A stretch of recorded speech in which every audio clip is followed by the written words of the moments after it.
말씀 요한복음 8장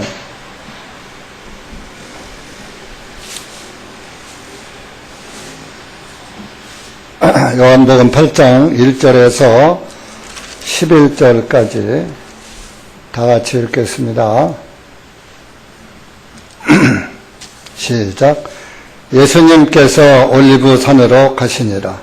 이른 아침 주님께서 다시 성전으로 들어오시니 모든 사람들이 주님께로 오고 주님께서는 앉으시어 그들을 가르치시니라. 서기관들과 바리새인들이 간음을 하다가 붙잡힌 한 여자를 주님께 데리고 와서 그 여자를 한가운데 세우고 그들이 주님께 말씀드리 선생님, 이 여자가 간음하다가 현장에서 붙잡혔나이다. 이제 모세는 율법에 이런 여자를 돌로 치라고 우리에게 명령하였는데 선생님은 어떻게 말씀하시겠나이까 하니 그들이 이렇게 말하면 주님을 유혹하여 주님을 고소할 구실을 얻고자 함이라. 그러나 예수님께서는 그들의 말을 못 들은 채 하시고 몸을 굽혀 손가락으로 땅 위에 쓰시니라. 그들이 주님께 계속하여 물으니 주님께서 친히 일어서서 그들에게 말씀하시길 너희 중에 죄 없는 자가 먼저 이 여자에게 돌을 던지라 하시고 다시 몸을 굽히어 땅 위에 쓰시니 그들이 그 말씀을 듣고 자기 양심의 가책을 받아 나이 많은 사람으로부터 시작하여 맨 나중까지 하나씩 자리를 떠나가니 예수님만 홀로 남으시고 그 여자는 한가운데 서 있더라. 예수님께서 일어나셔서 그 여자에게 아무도 없는 것을 보시고 여자에게 말씀하시기를 여자야, 너를 고발하던 자들이 어디 있느냐? 너를 정죄한 자가 아무도 없느냐? 하시니 그 여자가 말씀드리기를 주님, 아무도 없나이다. 예수님께서 그 여자에게 말씀하시기를 나도 너를 정죄하지 아니하노니 가라, 그리고 다시는 죄를 짓지 말라 하시니라. 기도하시겠습니다. 은혜의 주님, 감사합니다. 오늘도 주님의 은혜와 사랑 가운데 모임을 허락하여 주셔서 감사합니다. 사람이 마음으로 자기의 일을 계획할지라도 그 발걸음을 인도하시는 분은 주님이시라고 말씀하셨습니다. 주님께서 이 주님의 작은 무리들을 또 이렇게 인도해 주셔서 말씀을 함께 생명 양식으로 나눌 수 있도록 은혜 베풀어 주신 것을 감사드립니다. 이 한 시간도 말씀을 귀를 기울여 잘 듣고 말씀이 무엇을 우리에게 가르치시는지 그 말씀을 깨닫고 주님께 감사하는 귀한 시간 되게 해 주시옵소서. 예수님의 이름으로 기도하옵나이다. 아멘.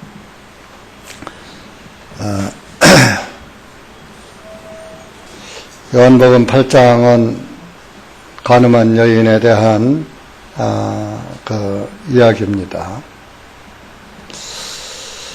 이스라엘 땅에 가면은 올리브 산이라고도 하고 감람산이라고 개혁성경은 말하고 있어요. 올리브가 감람이니까요. 그래서 이제 예루살렘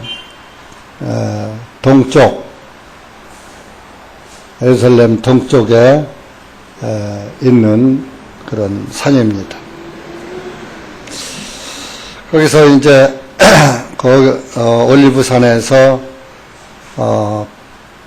올리브산에 가셨다가 다시 예루살렘 성전으로 모든 사람들이 모이니까 들어오십니다.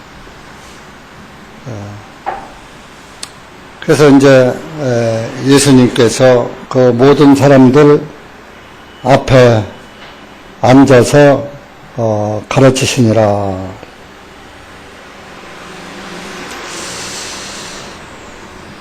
예수님이 앉아서 말씀을 가르치시니까 서기관과 바리새인들은 예수님의 그런 것들이 늘 마음에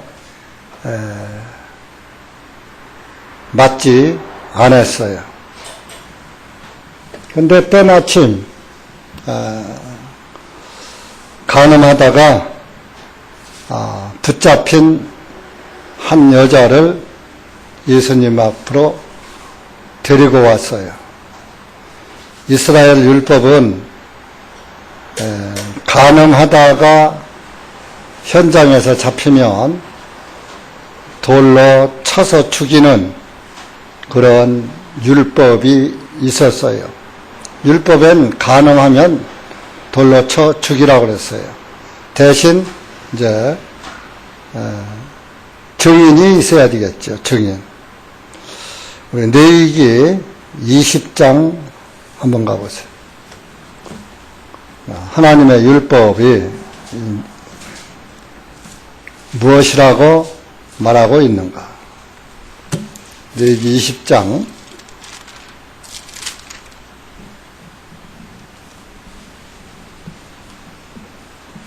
10절 보세요. 10절. 성경 따로따로 봐. 뭐 성경 따로따로 줬는데 각각 그렇게 찾아서 성경을 찾으면서 그 손에 성경이 익어야지 되는. 10절 시작. 다른 사람의 아내와 간음하는 자, 곧 자기 이웃의 아내와 간음하는 자는 그 간음한 자와 그 간음한 여자를 반드시 죽일 것이며, 죽이라 그랬어요. 또 22장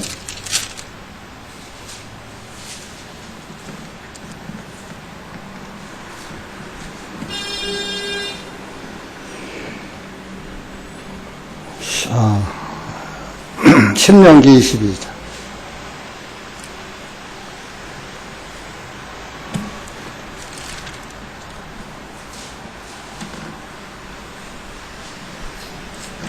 22장 22절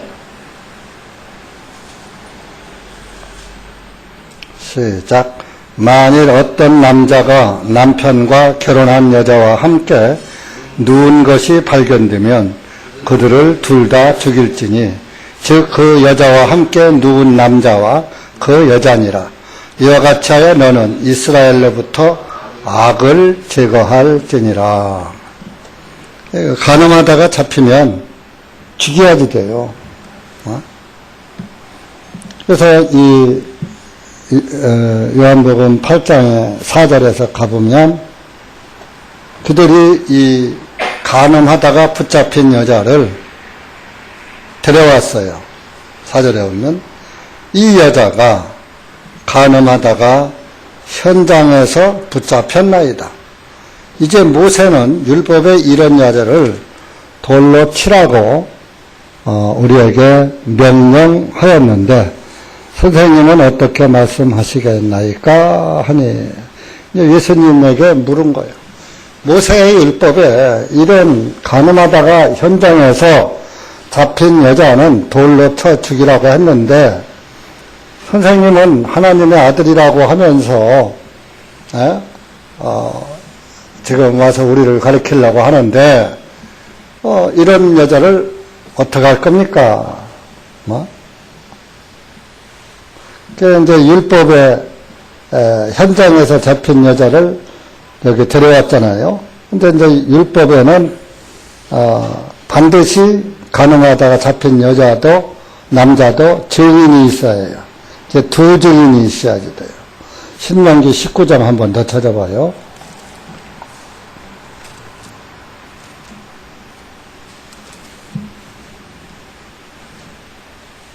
15절. 신명기 19장 15절.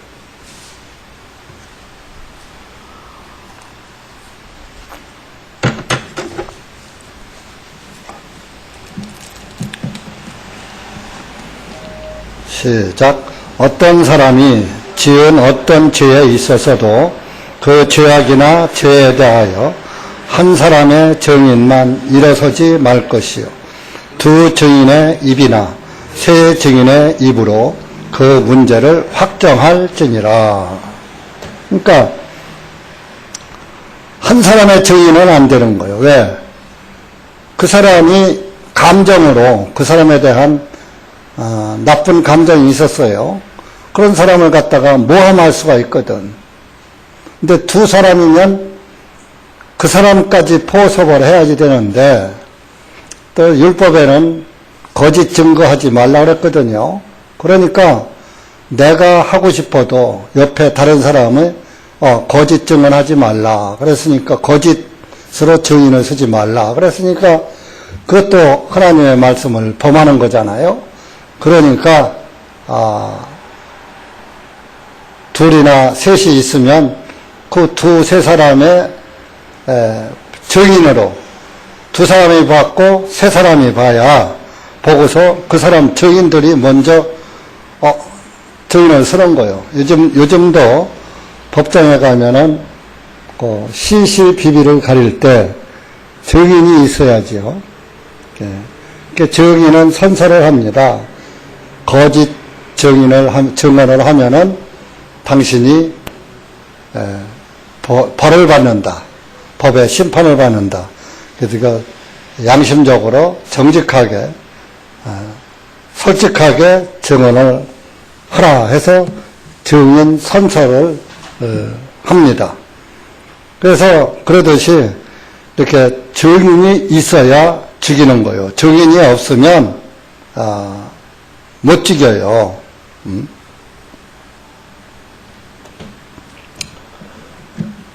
그래서 두 증인을 세워야죠. 두 증인. 그래서 숫자에 둘은 증인의 수다. 그렇게 이제 말들을 하고 있는 것입니다. 그래서 지금 이 가늠한 여인을 현장에서 잡아가지고 목격을 한 사람들이 데리고 예수님 앞으로 끌고 나온 거예요. 그러면 율법에서는 간음하다 잡힌 여자를 죽이라고 그랬어요.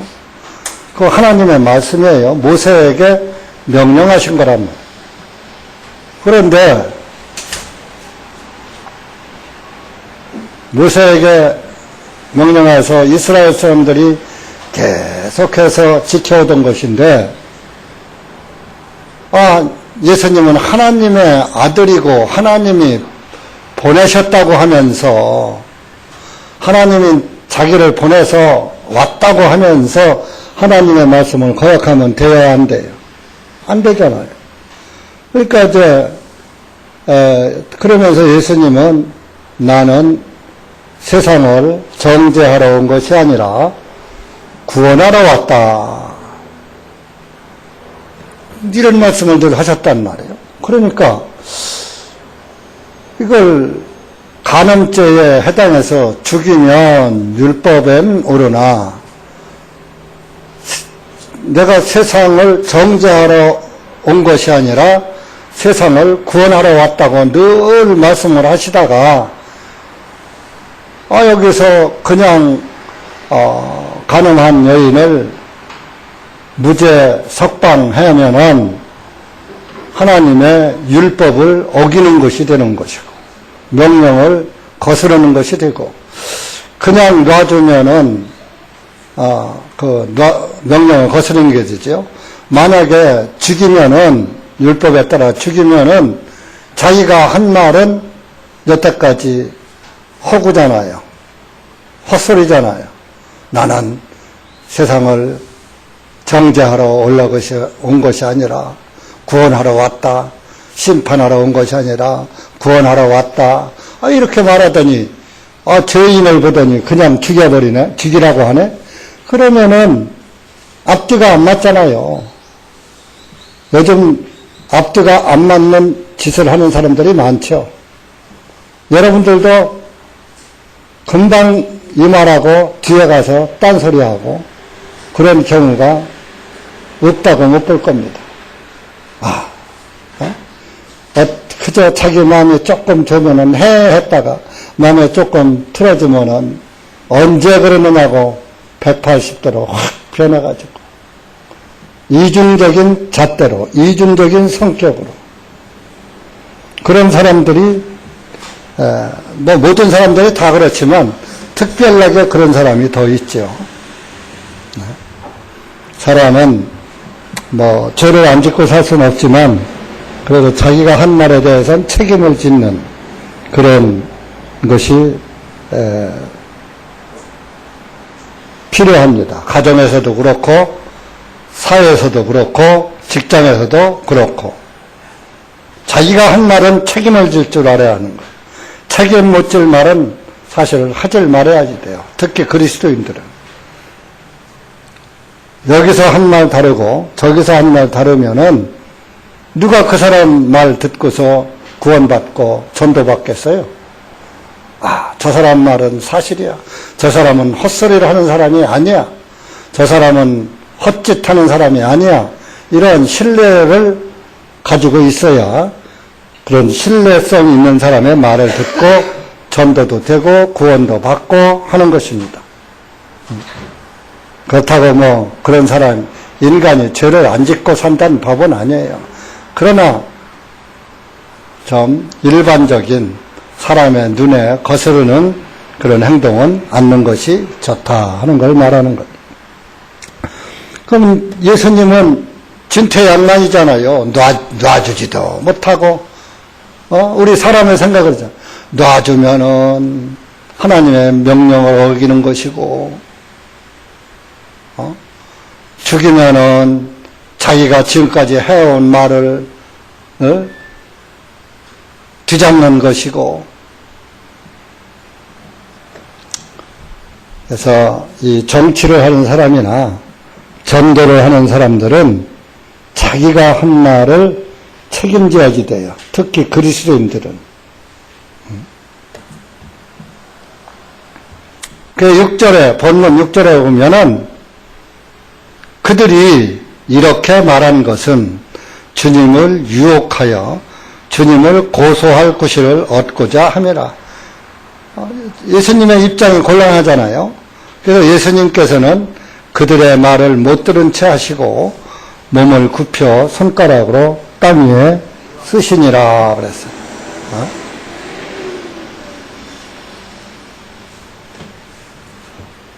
예수님한테 와서 그런 말을 하는데 예수님은 그들이 뭐라고 하든지 말든지 그냥 몸을 굽혀서 손가락으로 땅 위에다가 뭔가를 쓰셨어요. 무엇을 썼는지는 우리가 추상만 할 뿐 무엇을 썼는지는 사실 성경에 기록되지 않았으니까 모르는 거예요.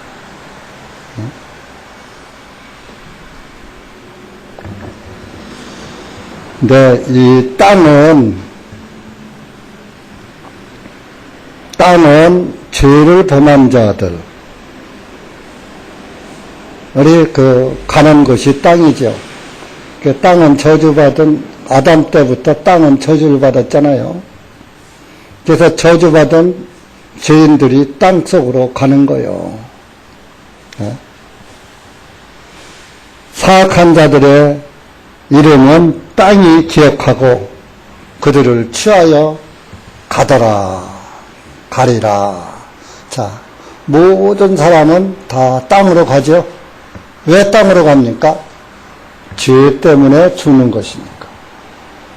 우리가 구원을 받은 것은 믿음으로 받은 것이지, 죄를 안 져서 행위로 받은 것이 아니기 때문에 우리가 몸은 죄를 범하고 살지만 영은 죄를 떠나서 사는 거예요.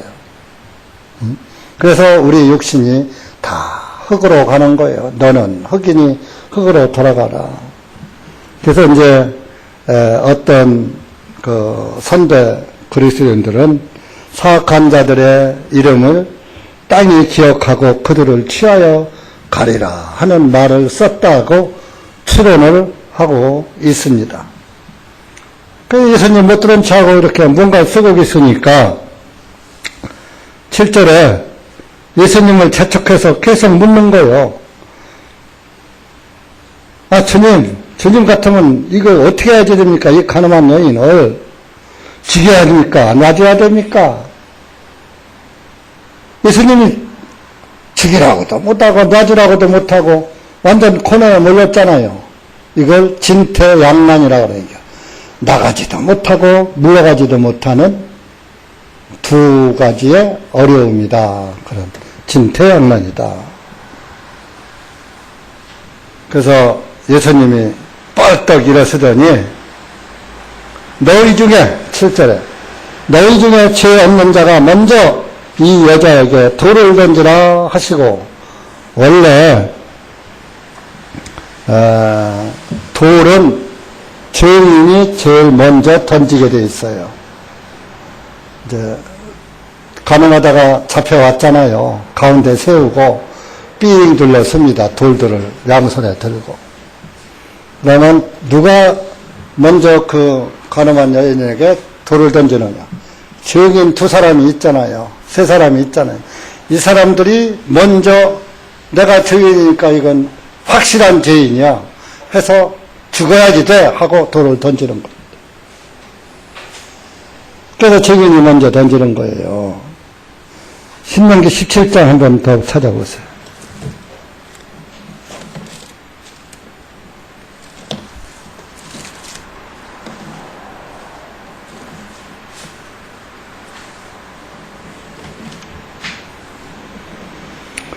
육 6절, 7절. 시작. 두 증인이나 세 증인의 입에 따라 죽임을 당할 사람을 죽이고 한 증인의 입으로는 그 사람을 죽이지 말 것이며, 그를 죽일 때는 증인들이 먼저 그에게 손을 댄 후에 온 백성이 손을 댈지니라. 이와 같이 너는 너희 중에서 악을 제거할지니라. 증인이 먼저 돌을 던지는 거예요. 그러면 이제 삥 둘러있는 사람들이 전부 양손에 들고 있는 돌로다가 가운데 있는 그 죄인을 향해서 돌을 사정없이 던지니까 그 돌을 맞고 뭐 머리고 뭐 얼굴이고 뭐 맞는 대로 터질 거 아니에요. 돌이니까. 죽는 거예요. 돌 맞아 죽는 거예요. 그게 율법의 심판이에요. 죄인의 심판인 거예요. 그러니까 예수님이 그래? 그러면 증인 보고 던지라고 해서 너희들 중에 나는 죄가 없다고 생각하는 죄 없는 자 먼저 돌로 그 여자를 쳐라. 그 얘기를 딱 듣는 순간 그 사람들의 양심에 죄가 걸리는 죄가 있을까요? 없을까요? 죄 없는 사람이 어디 있어? 예수님 안 믿는 이 세상 사람은 어느 사람을 붙잡고 물어보세요. 당신 죄 없어? 있어? 죄 없는 사람이 어디 있어요? 예수님 안 믿는 사람도 다 죄 없는 사람이 어디 있어요? 다 그렇게 말해요. 안 믿는 사람도 나는 천당에 못 가요. 죄가 하도 많아서. 그래서 교회를 못 가요. 교회 가도 천국을 못 가요.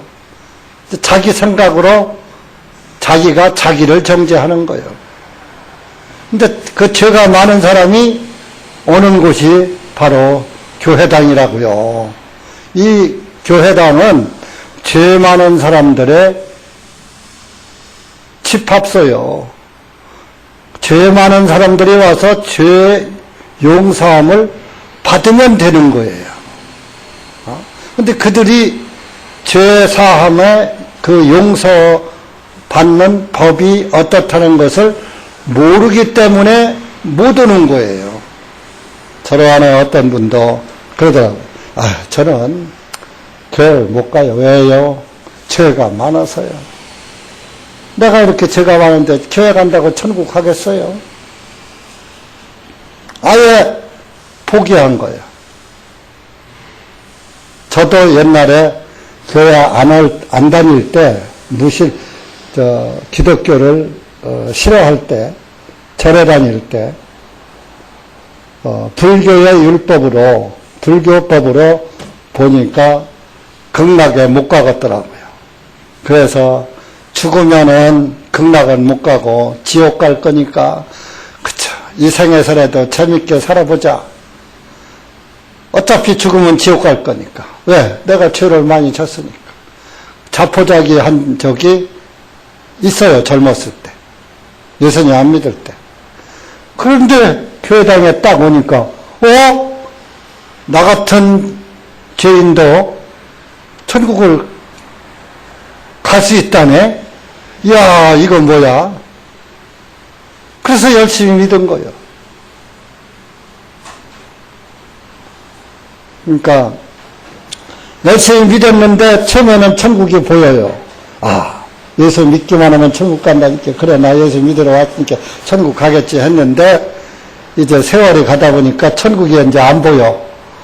가물가물해. 왜? 자꾸 죄를 짓거든. 입으로도 죄짓죠. 거짓말도 여전히 하지요. 아이고, 목사님은 무슨 거짓말을. 여러분, 여러분들은 이 세상을 살면서 거짓말 한 번도 안 해본 분 있으면 손 들어봐요. 에? 거짓말 한 번도 안 한 사람. 그러면 좋아요. 교회당 다니면서 다닌 뒤로는 난 거짓말 안 했다 하는 사람 손 들어봐요. 거짓말 쟁이들만 모였고. 그러니까 예수님을 믿어도 그때 나도 몰래 핑계대고 이렇게 둘러대고 저렇게 둘러대고 하더라 이건. 그때 제가 이제 장사할 때니까 장사하려면 거짓말 안 하면은 장사가 안 돼. 좋은 것도 나쁜 것도 좋다고 해야 하고 좋은 건 더 좋다고 해야 하고 돈 나오면서도 미친다고 해야 하고. 지금은 뭐 모든 것이 백화점이나 마트나 가면 정찰제로 딱딱 찍혀서 나오지만 그전에는 얼마 불러가지고 얼마 깎아주고 이렇게 애누리 있는 장사를 했잖아요. 70년대 80년대 이럴 때는. 그러니까 벌써 거기서도 안 남아요 하면서도 남기니까 거짓말 아니에요. 장사하는 사람들. 그래서 우리나라 3대 거짓말이 뭐라? 노인네 죽어야지 하는 거, 처녀 시집가기 싫다고 하는 거, 장사 남지 않는다고 하는 거. 3대 거짓말이라고. 안 믿으면서도 아이고 믿자요, 못 깎아줘요. 그렇게 안 하면 또 안 사가. 좀 깎아주고 미친다고 해야 사가. 그때는 깎지 않고 얼마요 하도 예 그래요 하고 주고 간 사람은 바보였어. 그때는. 지금은 깎자고 하면은 깎자고 하는 사람이 바보가 되지요. 마트 가서 가격 다 있는데 이거 1,500원짜리 이거 1,000원 주시오 하면 줘요 앉아요. 이 사람 돌았나? 이거 어디서 온 사람이야? 시대가 이제 변했죠. 그래서 이렇게 예수님을 믿지만 그때그때 둘러대고 핑계대고 거짓말하고 하더라 이겁니다. 그러니까 천국이 안 보이더라고요. 이래갖고 천국 가겠나? 그럼 이제 그날 지은 제 날마다 용서해달라고 빌었는데 내가 저를 이렇게 빌었는데 하나님이 들으셨을려나? 들으셨나? 성경에서는 네 죄를 다 사해놨다, 사해 줄 것이다. 그런데 또 뭐 회개하라, 자복하라, 자백하라, 이실짓고 하라, 뭐 이러니까 헷갈리는 거요. 그래서 복음을 똑바로 전하고 똑바로 들어야지 되는 거예요.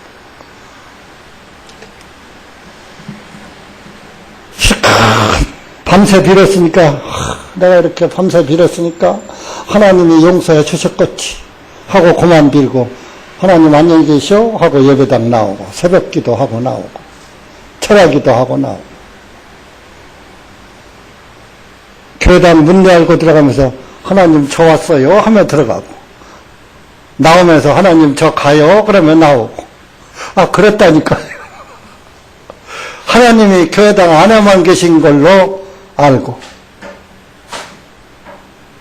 교회당 안에서는 싸움도 안 하고 미워하지도 않고 시기질투도 않고 그러니까 교회당 안에서는 천국 갈 것 같은데 교회당 밖에만 나오면 지옥 갈 것 같은 거예요.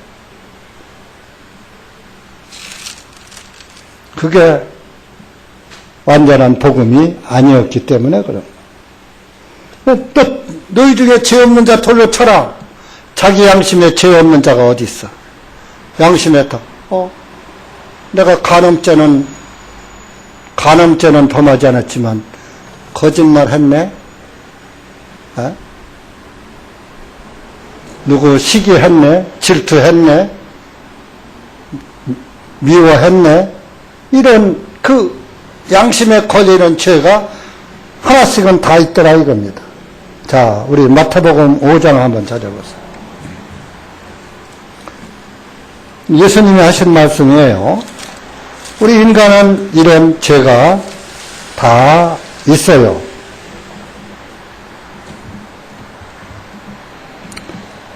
마태복음 5장 21절, 22절 시작. 너희는 옛사람들이 말한다. 너는 살인하지 말라. 누구든지 살인하는 자는 심판의 위험에 처하게 되리라 한 것을 들었으나 나는 너희에게 말하노니 누구든지 자기 형제에게 아무 까닭 없이 화를 내는 자는 심판의 위험에 처하게 될 것이요 누구든지 자기 형제에게 낙하라 말하는 자는 공회의 위험에 처하게 될 것이요 누구든지 너는 어리석은 자라 말하는 자는 지옥불의 위험에 처하게 되리라. 그러면 21절에 살인하지 말라. 살인하면 심판받는다. 그래요. 여러분들 살인한 적 있어요? 없어요? 살인자 손 들어봐요. 살인자. 이제 살인자가 없네.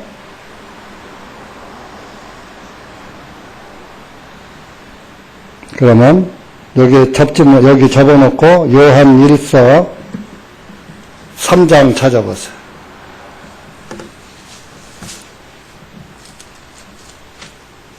(3장) 15절 요한 1서 3장 15절 359페이지입니다. 시작. 누구든지 자기 형제들을 미워하는 자는 살인하는 자요 살인하는 자마다 그 속에 영원한 생명이 거하지 아니한 것을 너희가 아느니라. 자, 여기 형제 하니까 여러분들 어머니 뱃속에서 나온 내 형제 그거 하나 둘을 얘기하는 게 아니에요. 이건 동족 형제를 말하는 거예요. 이스라엘 사람들은 자기 민족을 형제라고 하는 거예요. 우리도 교회에서 형제님, 자매님 하잖아요. 그러면 여러분들이 이 세상에 살면서 누구라도 미워한 적 있어요? 없어요? 한 번도 미워한 적이 없으면 그 사람 일어나서 집으로 가요. 교회당 올 필요 없어. 예수님 믿을 필요 없어. 그 사람은 죄를 안 짓는 사람이에요. 그러면 아니 미워한 것이 무엇이 죄입니까? 자, 사람을 죽일 때 사랑하는 사람 죽여요? 미워하는 사람 죽여요? 미워하기 때문에 미움죄가 시작돼서 살인죄로 이어지는 거예요. 그러니까 미움죄가 곧 살인죄예요. 여러분들이 다 살인자 아니에요? 누구든지 한 번 미워한 적 없어요? 남편 미워한 적 없어요? 우리 자매들 수도 없이 아마 셀 수 없이 머리털 만큼 미워했을 거예요. 사모님 고개를 끄덕끄덕 하네. 어지간히 미웠었나 그러면 형제는 자기 아내 미워한 적 없어요? 다 살인자라니까요. 자기 아버지 미워한 적 있어요? 없어요. 아버지도 미워한 적 있어요. 어머니도 미워한 적이 있어요. 근데 사실 난 우리 어머니를 미워한 적은 별로 기억이 안 나. 우리 어머니는 참 착했어요. 자식들한테 듣기 싫은 소리를 안 했거든. 착하니까. 야단 한 번 안 쳤거든. 착하니까.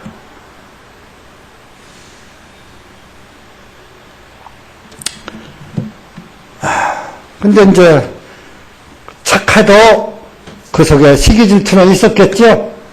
하나님은 시기하지 말라, 질투하지 말라. 우리 어머니도 시기 질투죄는 많이 졌어요. 왜? 첩고를 봤거든. 첩을 보고 시기 질투하는 사람이 이 세상에 있겠어요? 없겠어요?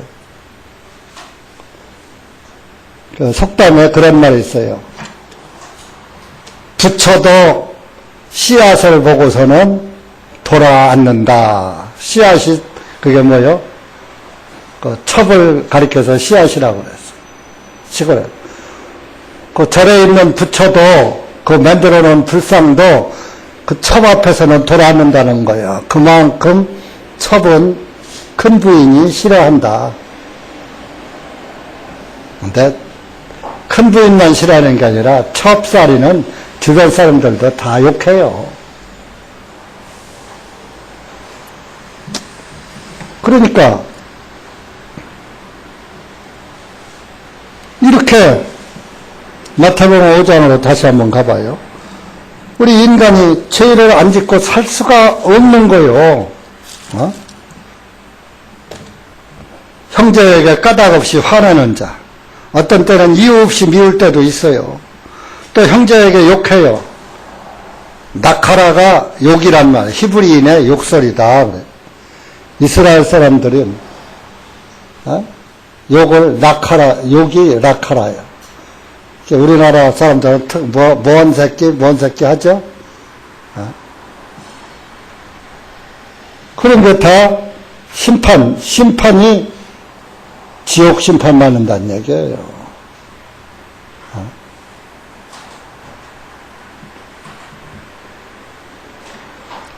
그 마태복음 5장 26절 가보세요. 26절. 이렇게 죄를 많이 짓고 사는데 시작. 진실로 내가 네게 말하노니 네가 마지막 한 푼까지 다 갚기 전에는 결단코 거기서 나오지 못하리라. 내가 너한테 말하는데 마지막 한 푼이 뭐냐? 죄값. 죄의 값은 사망인데 한 푼, 죄값이 한 푼만 남아있어도 결단코 거기 지옥에서 나오지 못한다는 거. 한 푼. 옛날에 거지가 동냥을 할 때 한 푼 줍시오 그랬어요. 한 푼이 돈이 얼마인지 알아요? 원전 2푼이에요. 원, 1원, 원. 10전이 1원이고, 이 심리가 1전이고, 푼, 10푼이 1이고, 그러면 원의 1000분의 1이 푼이에요, 푼. 1원의 1000분의 1. 그 개혁성경은 그래서 이걸 한 푼이라고 않고 홀이라고 번역을 했어요. 홀이가 뭐냐? 터럭 고자 끝이자. 터럭 끝만큼이라도. 자, 여러분 머리 터럭 끝만큼 이라도 죄값이 남아있으면, 먼지만큼이라도 남아있으면 지옥에서 못 나온다는 거예요. 그러면 이 세상에서 지옥에서 빠져나올 사람 있어요? 없어요? 씨도 없어요. 다 지옥 가는 거예요, 여러분들. 그런데 양심에 걸리는 죄가 없어요? 너희 중에 죄 없는 자 돌로 쳐라 하는데 양심에 걸리는 죄가 하나도 걸리는 죄가 없겠느냐고요. 여러분들이 양심에 한 번이라도 내가 어떤 잘못을 했을 때 양심에 걸리는 죄가 있었던 기억이 있으면 손 들어봐요. 손 안 드는 사람은 양심에 걸린 적이 없어요? 그 양심은 마비된 양심이에요. 마비. 양심이 아주 있긴 있는데 마비돼서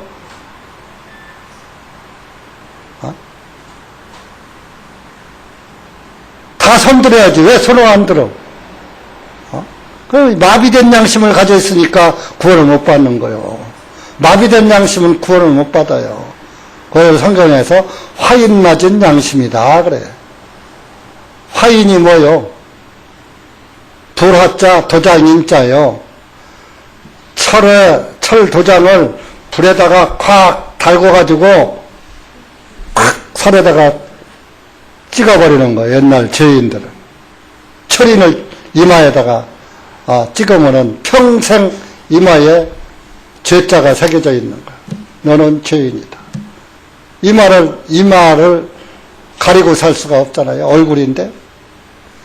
어디 가나 죄인인 거예요. 그리고 그렇게 해서 그 흉터가 생긴 데는 신경이 다 죽으니까 신경이 죽었으니까 감각이 없어. 화인 맞은 양심이다. 마비된 양심이다. 하나님 앞에는 여러분들이 솔직해야지 되는 거예요. 그래서 양심에 걸리는 죄가 하나라도 있어야 구원을 받지. 양심에 걸리는 죄가 한 번도 없었다면 그 사람은 구원 못 받아. 예배당 와도 못 받아. 죄를 못 깨닫는데 무슨 구원을 받아. 나는 죄인이라는 걸 깨닫지 못하는데. 심지어 보세요. 마태복음 5장 27절 28절 또 읽어보세요. 시작. 너희는 이제 조상들이 말한 바 너는 간음하지 말라 한 것을 들었으나 나는 너희에게 말하노니 누구든지 여자를 바라보고 그 여자에게 음욕을 푸는 자는 이미 그의 마음에 그녀와 더불어 간음하였느니라. 예? 여자를 보고 음욕을 품는다. 근데 이 여자들이 문제요. 이 성경을 기록할 때는 그래도 여자들이 옷을 정숙하게 입었을 거예요. 요즘은 팬티를 입었는지 안 입었는지 모를 정도로 옷을 입고 다녀요. 그러면 내가 봐도 눈에 달리 보여요. 목사 눈에 또 달리 보인다니까요. 또 살에 스타킹 같은 걸로다가 또 입고 돌아다녀요. 각선미 히프짝이 그냥 그대로 드러나는 그냥 쫄바진 왔다가 도망가. 스타킹 같은 그런 얇은 걸 착 달라붙는 걸 입고 다니니까 그냥 남자들이 그거 쳐다보고 간음죄를 안 지켰어요. 여자들이 문제라니까. 여자가 아주 죄의 원천이요. 그 아담과 이브 때에도 여자가 먼저 범죄하고 남자에게 범죄하게 남자를 유혹했잖아요. 그래서 항상 그래서 성경에서 우리 자매들은 정숙하게 입어라. 정절과 영치로 단장하라. 그런 거예요. 옷도 정숙하게 입고, 머리도, 이상하게, 요즘으로 말하면 노랑물 들이고, 또 어떤 여자들은 하얗게 아주 백발을 들이고 다니더라고. 그것도 아가씨들이. 꼭 백령우 같아. 그런 것들은 그리스도인들은 하면 안 되는 거예요. 너무 노랑머리 해도 안 되고, 적당하게 흰머리를 감추기 위해서 검정색이나, 흑갈색 같은 그런 거야, 머리 색깔, 그러니까 좋지만, 너무 튀는 거, 그런 것들은 다른 사람의 이목을 집중시키게 하는 것이다, 이거. 그래서, 그러면, 어느 어느 남자가 여자 보고 음욕 안 품어본 사람이 이 세상에 어디 있겠으며, 또 뭐 반대로 여자는 안 그렇습니까? 어떤 여자들 핸드폰 보면 남자 배우 사진 바탕화면에 깔아갖고 다니고, 그것도 다 따지면 간음죄에 해당되는 거예요. 왜 남의 남자 사진을 내 핸드폰에 넣고 다니냐고. 그래서 그렇게 따지면 우리가 범죄 않는 사람이 없는 거예요.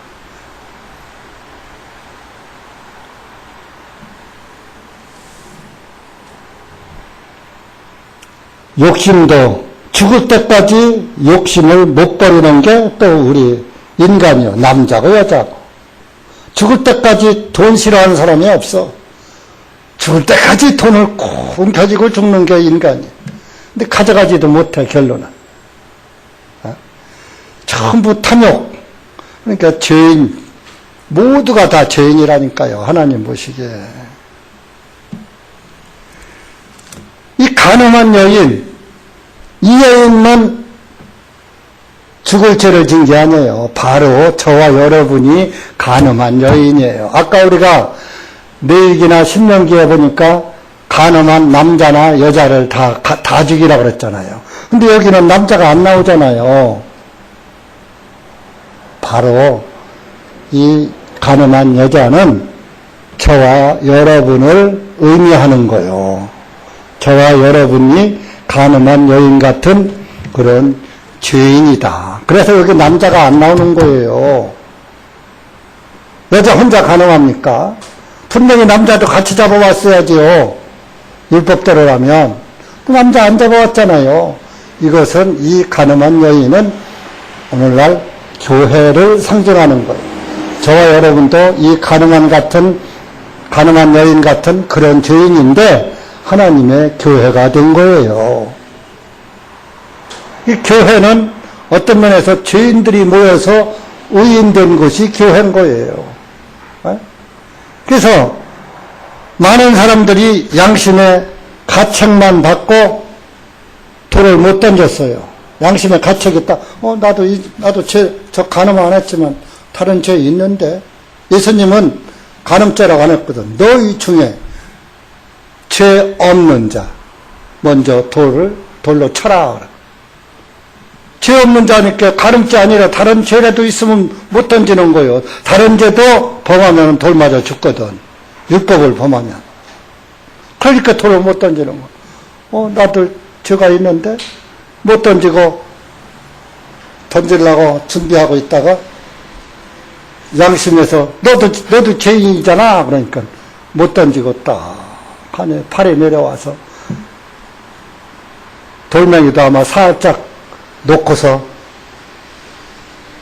옆에 사람 눈치 보면서 하나씩 둘씩 물러가니까 옆에 사람도 가니까 이거 혼자 가기 쑥스러워서 못 갔는데 이거 나도 도망가자. 자, 여기서 다 도망갔어요.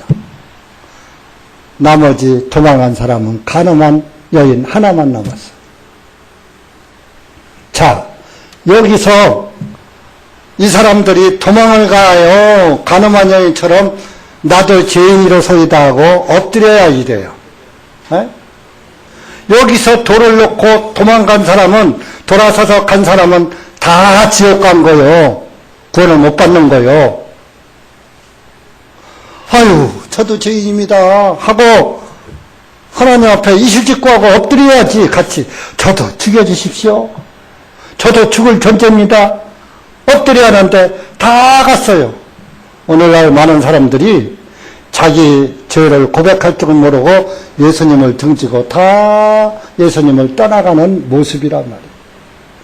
남는 사람은 가늠한 여인. 나는 가늠하다 잡혔으니까 나는 이래나 저래나 살 가망이 없어. 나는 죽는 길 하나밖에 없어. 도망도 안 가는 거예요. 죽여 주시옵소서. 예수님이 땅에다가 글씨 쓰시다가 일어나가지고 다 나가고 그 여자 혼자만 있거든. 10절에 여자여 너를 고발하는 자들이 어디에 있느냐 너를 정죄한 자가 아무도 없느냐 하시니 그 여자가 말하기를 주님 아무도 없나이다 하니 예수님께서 그 여자에게 말씀하시니 나도 너를 정죄하지 아니하노니 가라 그리고 다시는 죄를 짓지 말라 하시니라. 너를 정죄한 자가 아무도 없느냐? 예, 없습니다. 그래, 나도 너를 정죄하지 않는다. 정죄는 너에게 죄를 묻지 않겠다. 간음죄 졌다고 너는 죽어야지 된다고 죽이지 않겠다 이런 얘기예요. 죽이지 않으면 사는 거잖아요. 그러면 죽지 않는 것은 죽이지 않는 것은 무죄를 나타내는 거예요. 무죄 석방되는 거예요. 나도 너를 정죄치 않는다. 나가 누구요? 나도 너를 정죄치 않는다. 예수님이지요. 예수님이 누구요? 하나님이시잖아요. 하나님이 정죄하지 않는다는 거요. 이 가늠한 여인 죽여야 하는데. 이스라엘 사람들, 서기관 바리새인들이 예수님을 코너에 몰으려고 가늠한 여인을 데려왔다. 오히려 자기들이 죄인 돼서 돌아가 버리고 이 가늠한 여인은 무죄 석방되고 반대가 된 거예요. 그날 돌멩이를 놓고 예수님을 돌아서서 간 사람들은 지금 지옥에서 고통받고 있을 것이고 그 가늠한 여인은 하늘에서 영광을 누리고 있을 것입니다. 오늘날도 또 마찬가지예요. 여기에서 저도 가늠한 여인이 바로 제가 가늠한 여인이다 하고 하나님 앞에 자기 죄를 깨닫고 제가 가늠한 여인 바로 접니다. 가늠한 여인보다 나는 더 더럽습니다 하는 마음으로 하나님 앞에 자기 죄를 자복하는 사람이 죄사함 받는 거예요. 양심에 걸린 죄가 사함 받으면 없어지는 거예요. 그 양심이 안 걸리는 거예요. 그 다음부터는 양심에 죄가 걸린 죄가 없어지니까 양심이 편안히 쉬는 거예요. 그것을 편히 쉰다. 안식을 누린다 그러는 거예요. 편안할 자, 휴식한다는 쉴식자, 편안히 쉰다. 오늘날 안식교회는 안식이 없어요. 구원받은 그리스도인들 양심만 안식을 누리고 있는 거예요. 율법은 안식일을 지켜라. 일주일에 한 번만 안식일을 지키는 거예요. 그런데 오늘날 구원받은 사람은 일주일에 한 번이 아니라 7일이 다 안식일이야. 날마다 안식일이야. 왜? 안식일에 주인 되시는 예수님이 내 안에 계시니까 내 양심이 늘 편안한 거예요. 여러분들은 가늠한 여인 같은 그런 존재였는데 예수님이 정죄치 않는다는 거예요. 자기 죄를 자복하고 인정하는 사람은. 여기서 돌멩이 놓고 다 돌을 던지러 갔다가 돌아간 사람은 무죄 석방을 안 했지만은 너는 무죄다 하고 막 그들에게 말하지 않았어요. 그들은 양심의 죄를 안고 갔어요. 양심의 죄를 버리지 않고 갔어요. 그러나 가늠한 여인은 나는 너를 정죄치 않는다. 아이고 이게 무슨 청천벽력이야. 아이고 살았다. 나보고 그냥 편안히 돌아가라네. 더 이상 죄를 짓지 말라네.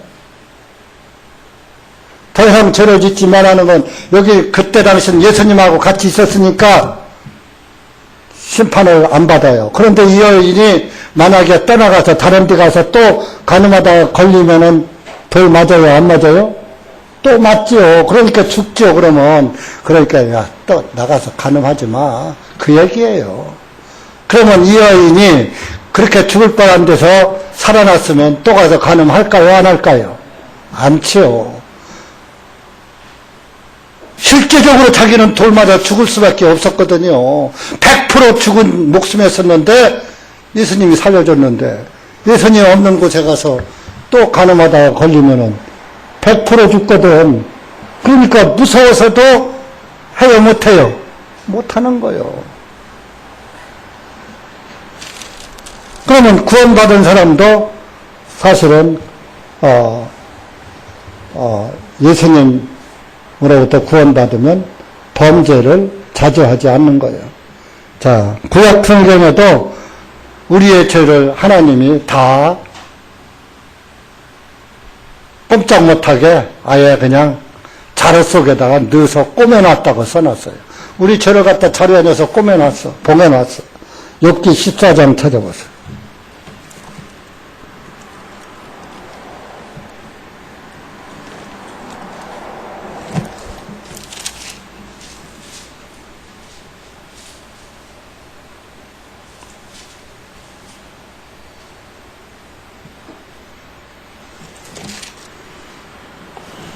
아, 17절, 욥기 14장 17절 시작. 나의 허물을 자루 속에 봉하시고 주님께서는 나의 죄악을 꿰매시나이다. 나의 허물을 자루 속에 넣고서 전부 봉해버려서 그러니까 나의 허물을 없애버렸다 그런 얘기예요. 나의 죄악을 꿰매시나이다. 나의 죄악을 다 꿰매서 딱 죄가 밖으로 드러나지 않도록 꿰매버렸어.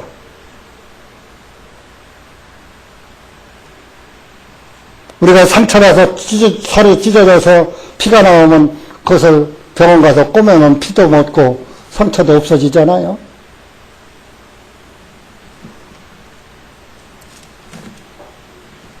그러니까 예수님 시대에만 구원이 있는 게 아니라 율법 시대에도 구원이 있었다니까요. 율법을 통해서 죄를 깨닫고 구원받으라고 주신 것이 율법인데 이스라엘 사람들은 그 율법으로 죄를 깨닫는 것이 아니라 율법으로 정죄하고 죽었어요. 율법을 지키려고 하다가 지옥 가버렸어요. 나는 율법 못 지킵니다. 율법을 통해서 보니까 율법은 거울 같은 존재예요. 거울을 보고 내 얼굴에 티를 보듯이. 그래서 로마서 3장, 로마서 10장 4절인가? 율법으로는 죄를 깨달음이니라. 그런 말씀이 있잖아요. 아니네. 로마서 3장. 율법으로는 죄를 깨닫는 거요. 20절. 20절 시작. 그러므로 율법의 행위로는 그분의 눈앞에 의롭게 될 유체가 없나니 이는 율법을 통하여서는 죄를 깨닫기 때문이라. 율법은 죄를 깨달으라고 줘. 거울인가 거울. 율법의 거울로 나를 보고 나 율법을 범했으니까 죄인이네. 죄인은 뭐예요? 구원받아야지 하고 구원받으라. 그 율법이 너 죄인이라고 지적해 주는 거요. 그러니까 율법이 좋은 거요, 나쁜 거요? 사실은 좋은 거요. 율법을 제대로 알면. 근데 율법을 잘못 알면 율법은 또 저주야. 율법을 지키라고 준줄 아는 사람은 저주받아요. 못 지키니까 저주받는 거예요. 근데 율법을 통해서 죄를 깨달으면 구원을 받으니까, 그래서 로마서 7장에 율법도 선하다 그런 거예요. 율법이 무조건 나쁜 것만 아니에요. 율법이 좋은 거예요. 구원으로 인도하는 몽학 선생인 거예요.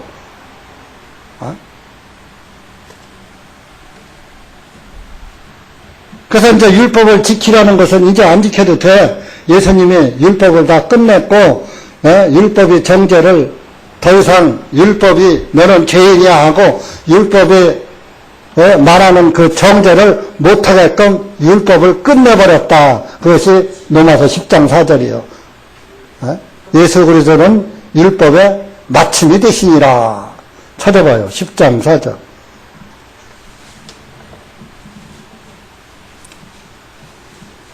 시작. 로마서 10장 4절 시작. 그리스도께서는 모든 믿는 사람들에게 의가 되시기 위하여 율법의 끝마침이 되시느니라. 모든 사람들에게 의가 되기 위해 모든 사람들은 의인만 들으려고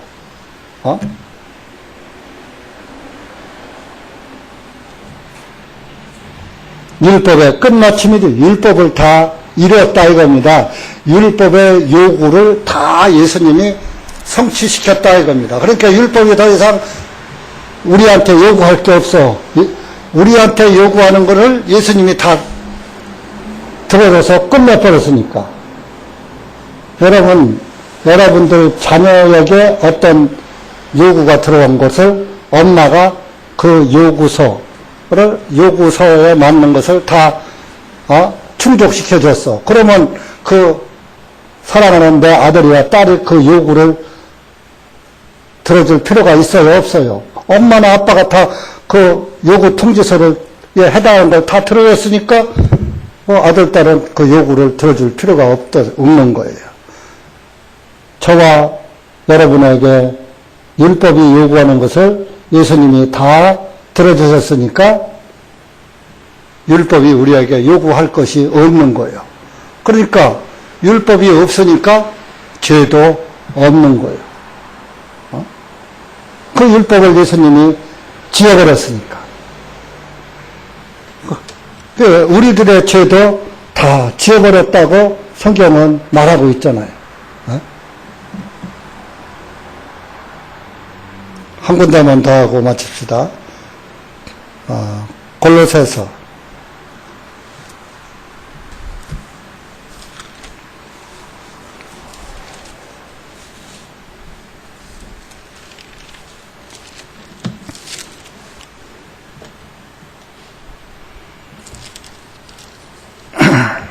1장 13절 14절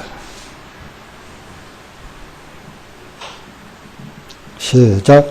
그분께서 우리를 어둠의 권세로부터 건져내시어 자신의 사랑하는 아들의 왕국으로 옮겨주셨으니 그 아들 안에서 우리가 그분의 피를 통하여 구속 곧 죄들의 용서함을 받았느니라. 예수님께서 우리를 어둠의 권세, 지옥의 권세로부터 건져내셔서 자신의 사랑하는 아들의 왕국 하늘나라로 옮겨주셨으니 완료형이요. 그 아들 안에서 우리가 그분의 피를 통하여 구속 곧 죄들의 용서함을 받았느니라. 완료형 받았느니라. 우리의 죄를 다 용서해 줬다면 그렇게 믿으시고 아멘 하시면 천국 가는 거예요. 왜 그 말을 안 믿고 지옥 갑니까? 이런 말을 듣고서도 안 믿는 사람은 지옥 가도 할 수 없는 거예요. 못 들어서 지옥 간 사람은 그래도 지옥 가서 할 말을 아이고 그때 잘 믿을 걸. 듣고서도 안 믿은 사람은 아이고 내가 천국 문턱까지 갔다가 못 들어가고 내가 안 믿어서 못 들어가고 여기 와서 이 고생을 하는 거예요. 지옥불이 10,000배나 더 뜨거워요. 그러니까 여러분들이 하나님의 말씀이 이 믿어지는 게 복이에요. 근데 이 말씀이 안 믿어지면은 안 믿어지는 걸 어떻게 구겨넣어. 이거 믿음이라는 것은 억지로 되는 게 아니거든. 이 말씀이 내 안에서 믿어지고 아멘 하면서 양심에 걸린 죄가 없어지면은 그게 죄사함 받는 거예요. 근데 아멘이 안 나와. 내 죄가 다 사해졌네. 마음이 안심이 안 돼. 어떻게 2000년 전에 예수님이란 분이 와서 내 죄를 다 사했겠어. 내가 무슨 죄를 질 줄 알고. 자꾸 자기 생각을 하면 안 되는 거예요. 내 생각을 버려야지 돼. 하나님의 말씀을 믿어야지 되는 거예요. 하나 더 찾아요. 에베소서 1장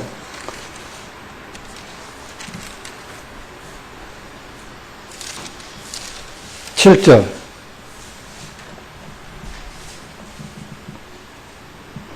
시작. 그분 안에서 우리가 그분의 은혜의 풍성함을 따라 그분의 피를 통하여 구속고 죄들의 용서함을 받았도다. 용서함 받았도다. 완료형으로 떠버리잖아요. 어? 예수님의 피를 통하여. 죄의 싹은 사망이에요. 피 흘림이었은즉 죄 사함이 없느니라. 피가 죄를 사하느니라, 속하느니라. 피가 죄를 사하기 때문에 예수님이 피 흘려 죽으셔서 우리의 죄를 다 구속해 놨다라고, 예수님의 피로 다 구속되었다고, 예수님의 피값으로 우리의 죄값이 다 치러졌다고 말씀하고 있는 거예요. 가능한 여인이 누구라고요? 바로 나예요, 나. 나에게 예수님께서 내가 너를 정죄하지 않는다라고 말씀하신 거예요. 이 성경, 내 성경이요. 어디서 다른 사람 성경이에요. 그래서 성경을 각각 준 거예요, 여러분들. 내 성경이라고. 내 성경 아닌데? 그럼 내 말씀이 아닐 수도 있잖아.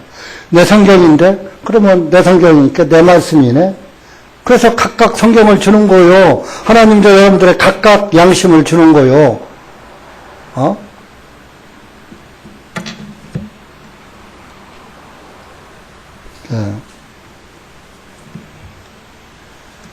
예수님이 다시는 정죄하지 않는다. 다시는 죄를 짓지 말아라.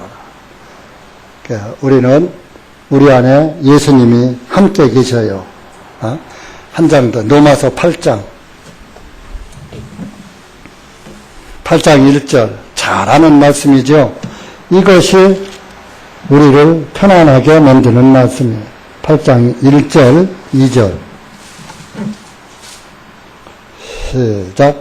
그러므로 이제 그리스도 예수님 안에 있는 자들에게는 결코 정죄함이 없나니 이런 육신을 따라 행하지 아니하고 오히려 성령님을 따르느니라. 이는 그리스도 예수님 안에 있는 생명의 성령의 법이 나를 죄와 사망의 법에서 자유롭게 하였기 때문이라. 예수님 안에 있는 자에게는 결코 정죄가 없다. 이들은 육신을 따라 살지 않고 성령님을 따라 산다. 내 마음대로 안 살고 하나님의 인도함을 받아서 산다. 2절에 그리스도 예수님 안에 있는 생명의 성령의 법이 나를 죄와 사망의 법에서 자유롭게 하였기 때문이라. 죄 때문에 죽는 그 법에서 해방되었다, 이런 얘기예요. 그러니까 죄에서 해방됐으니까 죄하고 나하고 상관이 있어요, 없어요? 우리가 일본 놈들한테 해방되니까 일본 놈들하고 나하고 상관이 있어요, 없어요? 지금 와서 또 그 사람들이 우리를 억압할 수 있어요, 없어요? 못하잖아요. 그것이 죄가 나를 억압하지 못하는 거예요. 곧 내 양심이 죄에서 해방받으면 내 양심은 늘 편안한 거예요. 그래서 늘 평안해 찬송을 부르는 거예요. 기도합시다. 하나님 아버지 감사합니다. 오늘 우리가 요한복음 8장 말씀을 통해서 다시 한번 가늠한 여인의 복음을 들었습니다. 바로 이 가늠한 여인이 성경에 나오는 어떤 한 가늠한 여인이 아니라 바로 우리 교회고 또 개인적으로 바로 나라는 것을 깨닫고 예수님께 감사하고 찬송드리는 귀한 시간 되게 하여 주심을 감사합니다. 하나님 아버지 감사합니다. 죄로 점철돼서 죄에게 끌려가 영원히 멸망의 고통을 받아야지 될 우리 더러운 가늠한 여인 같은 그런 존재가 이렇게 하나님의 아들, 딸이 되어서 하나님 나라를 소망 삼고 살아갈 수 있는 은혜를 주셔서 참으로 감사를 드립니다. 여기 고개 숙인 사랑하는 우리 형제 자매들 주님께서 기억하시고 한 영혼 양심의 평안을 얻고 또 예수 그리스도의 인도함을 따라서 살아가는 그 안식의 삶이 영원히 이어질 수 있도록 은혜 베풀어 주시옵소서. 감사하고 예수님의 이름 받들어 기도하옵나이다. 아멘. 찬송 한 장 합시다.